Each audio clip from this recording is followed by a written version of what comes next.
Good morning, folks, and welcome to a quick rundown on set effects. Now, this is going to be technically for the entire series, though mostly for Tactics Ogre Remake and kind of theories on how they might potentially work in Reborn. So, the reason I say this is through most of the series, like, set effects, like, for example, in OB64, are more of a way of life than an exception.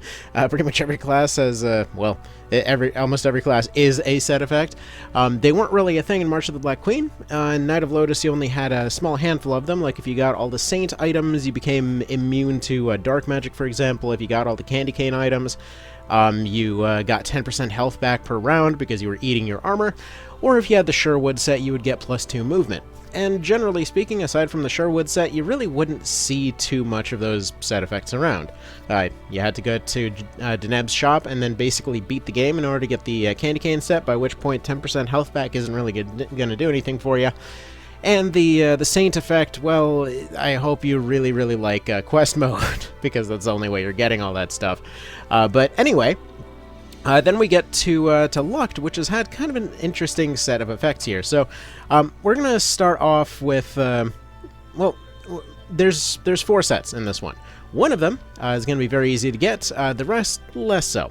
So this is going to be the second easiest to get right here. This is what's known as the Stinky Set, so this has 4 pieces to it. Any set that you run into in this game, you only need 3 items for. So for example, Glistening Helm, Musty Gauntlets, Reeking Armor, and Odiferous Waster basically stink so bad that you become invisible. So the AI cannot target any unit as long as they are not the final unit on the map. However, they do seem to still be able to target them just fine with AoE type abilities as long as they can hit somebody else in the process. So yeah, it's a fairly useful ability for just kind of making a sort of sneaky build kind of situation. Like, for example, right here, we have a unit that's basically a Dragoon that is able to invisibly run up and cut down a dragon, so that's pretty handy there. Or for the multiplayer stuff, I was using something like this, where you just basically had an invisible guy that was serving as an item support, so they could just attack whenever they weren't throwing around items for people. So, you know, fairly useful there. So you get this set through multiple different locations. More than likely, you probably already have 2 out of 3 pieces on any given save file, with the Odiferous Waster showing up in Palace of the Dead, and the rest of the stinky items showing up in various bits of Palace of the Dead, as well as Pirate's Graveyard. It's not exactly an unlikely drop. I feel like most run-throughs of the game I end up with the Reeking Armor and usually 1 piece of any of the rest of the set. So definitely not a difficult one to get a hold of for its very handy benefit. And honestly, I don't think it'll probably end up changing that much for Reborn. The original version of this, however, was very different. So back in the SNES version, the Stinky Set technically existed, however, it was known as the Warrior Set, and every piece of it that you equipped gave you an additional +1 luck per level. Now, do I think they might bring that back? Maybe. That could potentially be an interesting little mix of old and new. Because the Stinky Set, again, is unique, so almost all things that have a set effect will be unique, but almost all of them will have more pieces than you actually can potentially equip at any given time, just kind of giving you a little bit of flexibility in your build options. But yeah, one-handed swords and basic armor pieces are going to be something that most units can actually use. So technically, this is the list of all classes that can use this one. So you got Warriors, Runefencers, Dragoons, Knights, Divine Knights, Lord, Ranger, Paladin, Buccaneer, Knight Commander, looks like Hoplite, and White Knight. So, neato. Oh, technically, these other ones right here, what are they? I'm pretty sure these are unavailable classes. Yeah, they sure are. Well, you probably don't have the boss versions of Knight Commanders in your team. Anyway, moving on. So next we're going to move on to the most common one here, and that is going to be, do I not have anyone with the, okay, whatever, we're going to make somebody at this point with the Dragon Slayer set. So Dragon Slayer set is something that almost any class can actually equip. Let's go ahead and say we want a Terror Knight with the Dragon Slayer effect, because this is actually one of the interesting exceptions. Actually, wait a minute. No, they were using the Ogre set, right. Okay, so Dragon Slayer set is anything with a dragon bonus for the most part.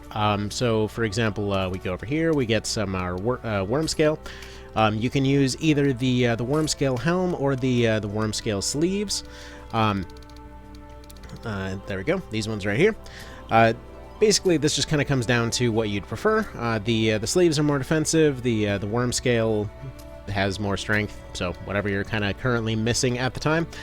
At any rate, you also have a good mix of different weapons that can actually complete this set. So you can use either of the two dragon shields, or you can use almost any dragon weapon in the game. So for example, dragon claws, dragon blades, that'll do the job.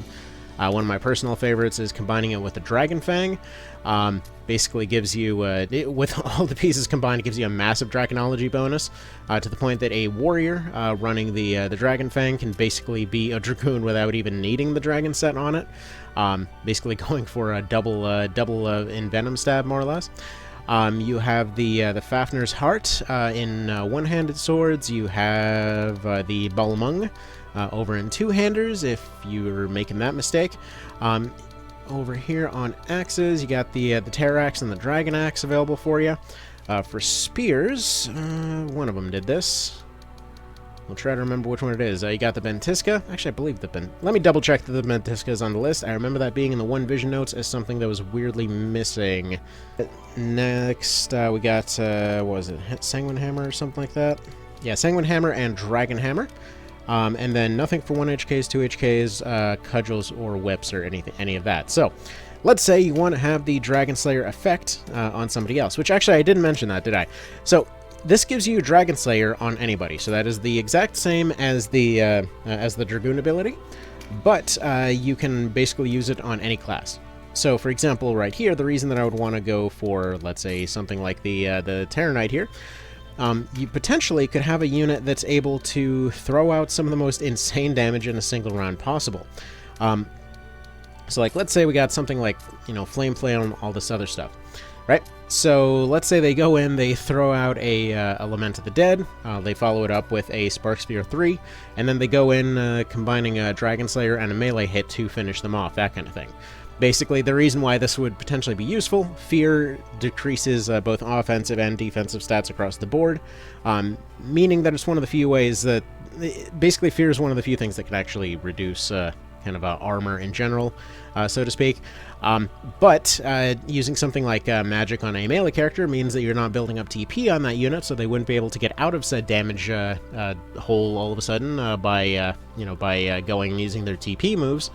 But you would be able to essentially build up TP while charging in, and then basically finish off with what is usually about a 90% damage hit with almost any weapon with Dragon Slayer. So, either way, a very flexible set there, and yes, it does combine with crossbows, so if you want to have a light crossbow, Dragoon Terror Knight kind of deal, or if you wanted to have a warrior with both Dragon Slayer and double attack on there, technically an option. It wouldn't work as well, though, because both of them count as star moves. So if you have, for example, you have double attack queued up, Dragon Slayer would override it, and vice versa. Anyway, point being, the reason they'd want to go for something like a Terror Knight with this is that, yeah, Fear is just kind of a thing that happens immediately, and then you can combine it with whatever active effect you had on there. Technically speaking, you could set it up beforehand, you activate your Dragon Slayer, you go in, you throw out your Lament, and then suddenly, smack, something is very, very smushed. Goes from a 80 to 90% damage move to 100% kill on any dragon there. For the most part, anyway. So, it's a very flexible set, it's pretty easy to get a hold of. You can get pretty much all pieces of this in Chapter 1 if you feel like being cheesy enough. Since they will automatically spawn on any units high level enough. Worm scale armor, pretty much anything past their equip levels is going to be available. So, for example, 25 on the armor, technically 26 on the helmet, though it's a bit rarer. The worm scale sleeves also drop at 26. The shield, let's see, the lowest level on the shield is going to be 25, and then the upgraded version is only through upgrading the shield. So to equip a set like this, you basically just get any class whatsoever to 25 or 26. So if you're going and you're just shuffling around classes for base stats, you get yourself really over-leveled, you might as well just fully commit to it. Get yourself some Dragon Slayer sets. It's very high vitality armor across the board. Very good defense. Basically, it's going to be your top tier armor anyway. You combine that with Draconology, you combine that with Dragon Slayer, you can more or less turn anybody into a Dragoon. But yeah, so that's always nice. And before somebody says it, no, this does not render the Dragoon moot. They've got a whole lot of other benefits. I just freaking blame GameFAQs forums for that whole thing back in the day. Anyway, original version of this has been around through the series in all kinds of different ways. Like in Knight of Lotus, you had... if you equipped all the dragon armor plus a Dragon's Eye ring, you would get the ability to breathe elemental fire. If you equipped this in the original version, I believe it just gave you a bonus versus dragons, and that was kind of about it. But yeah, most of the time it was the anti-dragon weapons that you really wanted to be going for. But okay, moving on to the next one, we have the Jiggler Set. Basically the rocket launcher of this game. So Jiggler Set is a kind of unspecified, but it's something like 20 to 30% extra bonus damage on top of your ranged attacks. It's something pretty insane. And again, it isn't just like you did 100 damage, suddenly you do 130. Because of the way that more or less percentages are implemented in this game, similar to a way that you'd apply discounts when doing your sales job, basically this means that a archer that was doing like hundreds would probably be doing like 450s all of a sudden. It's a pretty massive bonus. I will say, by the way, something as simple as Og Dark, Attenuate, and just having the bow skill equipped on the opposite unit will more or less render this thing's bonus completely moot. So it can essentially get neutered by certain situations, and actually does tend to suffer quite a bit when going through something like San Bronza, where there's a lot of basically a lot of divine stuff being spammed around. Though realistically, it's just like raw firepower combined with any archer that would be able to use it by that point. Probably having max skills is it's pretty chunky. It's usually going to be a one-shot kill against most stuff. And yeah, the original version of this, the original Jiggler bow would petrify on hit, which is something that continued on to OB64, and then just wasn't really a thing in Knight of Lotus. So there we go. Anyway, moving on. Finally we got the Ogre Set. Now this has a few different versions. This is kind of the one that people usually think of, where it's, two-hander and heavy armor. This is the same version that's kind of just been the thing throughout the series. However, the Ogre Blade is a two-hander, so it's kind of in a mech category of its own. It's a pretty decent defensive weapon, kind of, but the thing is, yeah, its only extra effect on it is Body Snatch, which you almost never want to use, because it basically causes you to lose the entire Ogre Set if you're using this in order to steal a generic unit from somebody. Anyway, so yeah, the Ogre Set gives you a massive physical bonus to your strength. So this seems to be a hidden bonus in the background. However, something that often gets missed is the fact that there is a shield as well, and any one-handed weapon can also do this.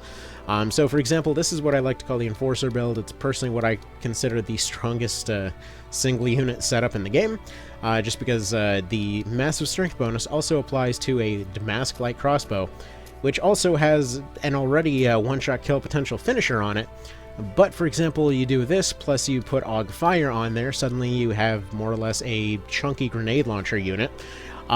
So yeah, it's quite a decent thing. But yeah, it massively boosts their physical defense to the point that they become, well, the AI probably won't even attack them most of the time because of how high their physical defense becomes.